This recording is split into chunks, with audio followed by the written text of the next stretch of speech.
وكأنها دعوة حقيقي وصابتنا. هو ايه اللي حصل؟ هي عملت ايه في حياتنا؟ وازاي كانت السبب في خراب البيوت؟ نطلع فاصل ونرجع نشوف أول حكاية من حكاياتنا النهاردة. ابقوا معنا.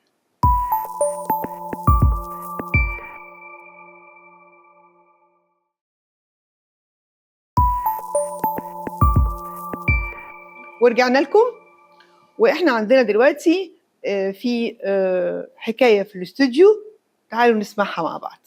اتفضل. مساء الخير يا دكتورة أمنية. مساء النور، أهلا بيك. أنا كنت متجوز وربنا رزقني ببنتين زي القمر. حياتي كانت كويسة جدا ماديا واجتماعيا.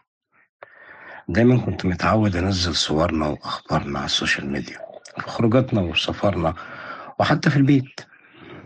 لما غيرت العربية صورت نفسي سيلفي جنب العربية الجديدة وشيرت على الفيسبوك.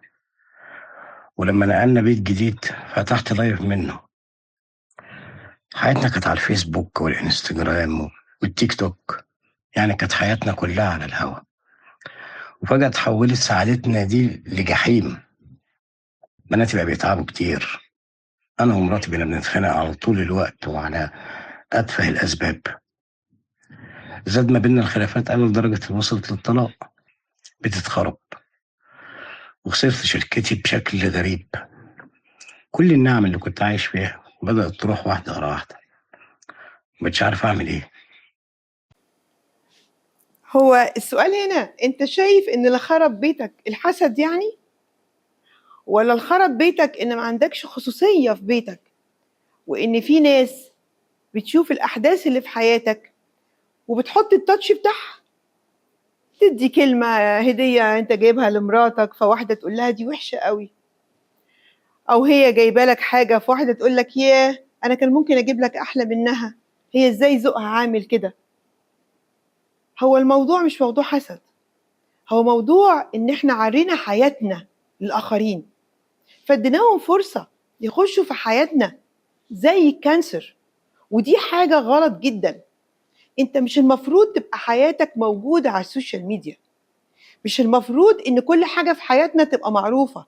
فين الخصوصية؟ احنا كده بندمر فكرة البيت. البيت قائم على الخصوصية، فانتوا ندمر حياتكم. اوكي، انت ممكن تكون شايف انه حسد، تمام، بس مش هو السبب. السبب الحقيقي انه اديتوا فرصة للناس انها تحط التاتش بتاعها في حياتكم لما خربتها.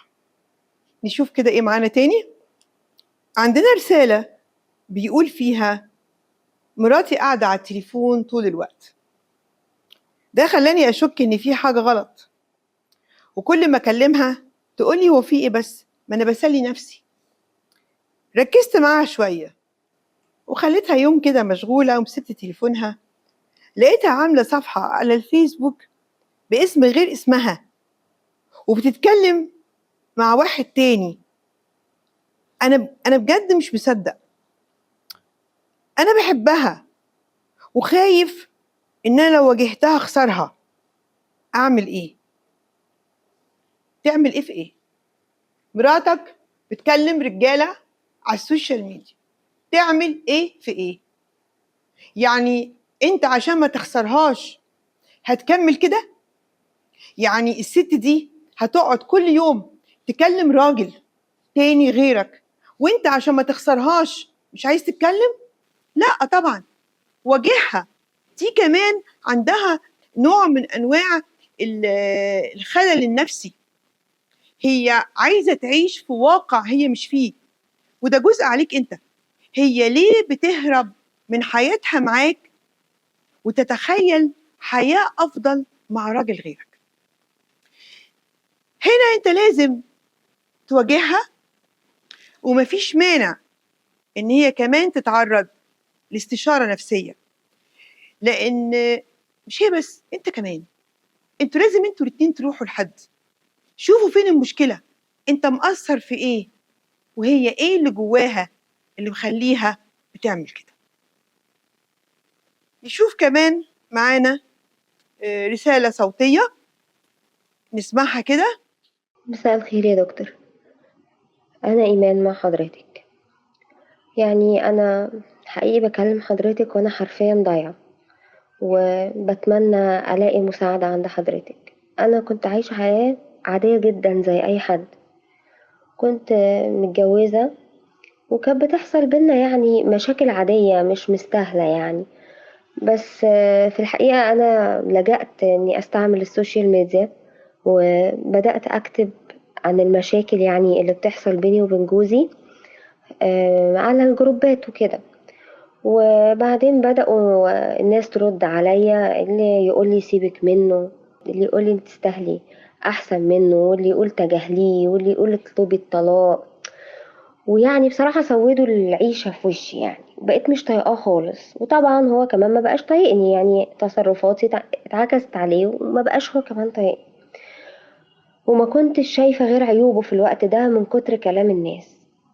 كترت المشاكل بينا والحياة بقت مستحيلة لغاية ما وصلت للطلاق. وبعد كده لما قعدت مع نفسي وفكرت، لقيت انه انا السبب لما دخلت الناس بينا، ولما كبرت المشاكل باني احطها على السوشيال ميديا. ودلوقتي انا مش عارفة اعمل ايه بعد ما خربت بيتي. هو انت بتلومي السوشيال ميديا اصلا ليه؟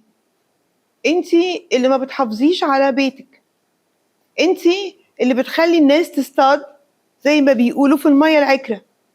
مالها السوشيال ميديا؟ هي السوشيال ميديا قالت لك قولي اللي رايح واللي جاي مشاكلي ايه، وتسمعي كلام اللي بيقولوا على جوزك واللي بيقولوا على اولادك واللي بيقولوا على حياتك؟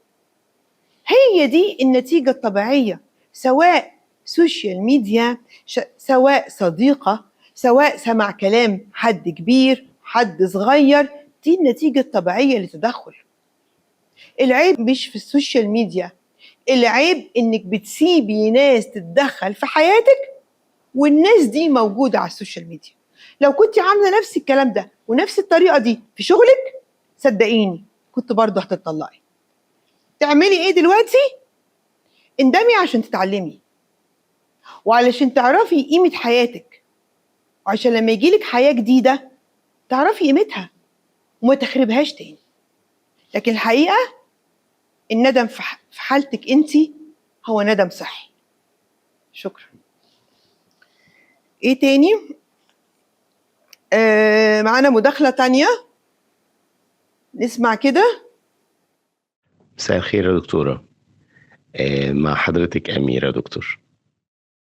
دكتورة يعني الحقيقة أنا زهقت جدا، بس مش عاوز أخرب بيتي بنفسي يعني. يا دكتورة الحقيقة يعني بصي، مراتي على طول على السوشيال ميديا مشغولة بيها، ومركزة في الفيديوهات والبوستات وكل الأخبار والفضايح اللي بتنزل، وكمان ولا مركزة معايا ولا مع الولاد. الوقت كله يا دكتورة مشغولة بالقصص المزيفة والبلوجرز والكذب اللي بيتحكي في السوشيال ميديا. تصوري وتخيلي يا دكتورة لما بقعد يوم أجازة في البيت ما بلاقيش حد أكلمه، هي ماسكة التليفون طول الوقت، وكأني أنا يعني مش موجود أصلا في البيت. لدرجة إني لما بقول لها هنزل في يوم أجازتي، مفيش مرة قالت لي رايح فين، هتنزل ليه يوم أجازتك، طب اقعد معانا حتى في البيت شوية. وما بتعملش زي باقي الستات خالص. لا يا دكتورة، دي ما بتصدق، ما بتصدق. اتخانقت كتير معاها ومش عارف اعمل معاها ايه بصراحة يعني.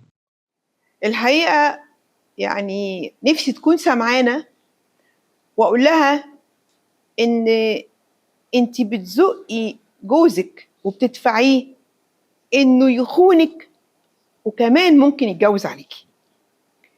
انت بتعملي ايه؟ انت بتهملي جوزك الحقيقي عشان تتفرجي على شوية ناس وصحاب ملهمش اي وجود.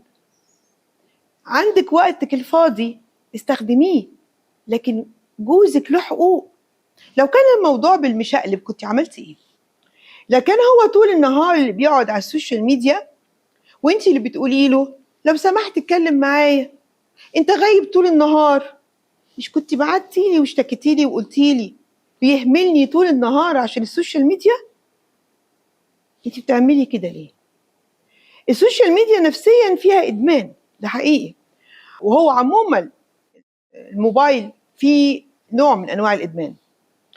المشكله ان بعد فتره احنا بنستسهل التعامل الغير مرئي عن التعامل الشخصي بيننا وبين حد.